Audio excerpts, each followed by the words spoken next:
And we just made our first stop over. This is one of the breaks during the 6-hour trip to Sapa. Time niya, no? Lunch break.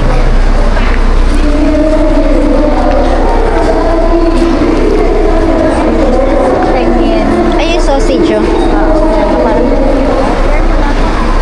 They have a small food area here, so we grabbed some quick snacks, nothing too heavy, just enough to keep us going. Yun yan, nakalimutan ko nga, di ba, na wala sa isip ko. Ano ka yun? Ay, 32 USD ang mahal. 32 USD? Wala pa pala.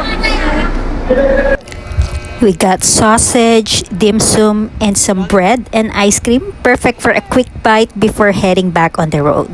And ang yung pork. Lasa siya. Parang ham. Ano kaya to?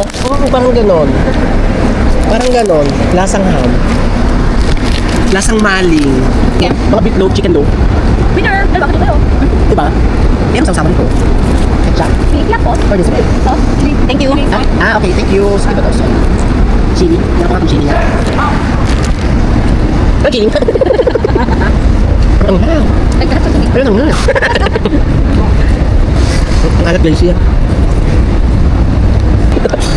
Kaya, ba't ganun? Ayaw pa magbukas sa kuryente. Sinabi mo. Oo, binuksan niya. Di ba kung naman sasabi, tapos ikumindot na ako doon, pinindot ko nga yung ano, yung bilog. Binag ba lang ako? Dati nasabi mo. Ano ba ito? Quail egg? Quail egg? Ano? Kung di ba sabi ko? Korean ice cream. Bakit nilagyan sa ice cream? Kahit malamig. Kahit may sumaga ice cream yan. Suki man mo? No? Ito ang Korean. Ano ko? Wala lang. Kaya, okay, may sipya kayo.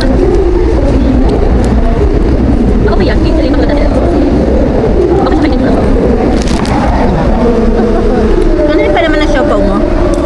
Gulay. Gulay? Gulay kasi yung pork. Tas yun yung pork. Nasa stick. Pinapak natin. Kaya pala sabi. Kaya pala titingin-tingin. Pinapapak na yung palaman. Para pala magkalasa to. Ilagay doon.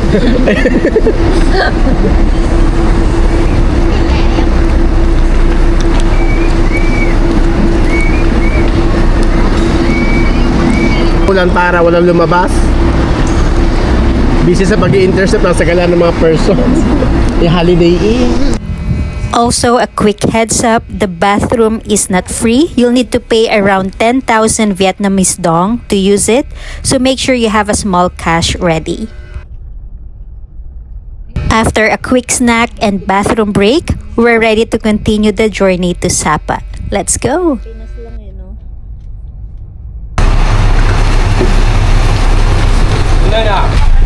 Crazy! Welcome to Sapa! Dito ka na. Hi, my friend! Dito na. Okay, naka na, my friend. Nasa Sapa na kami, going to the hotel.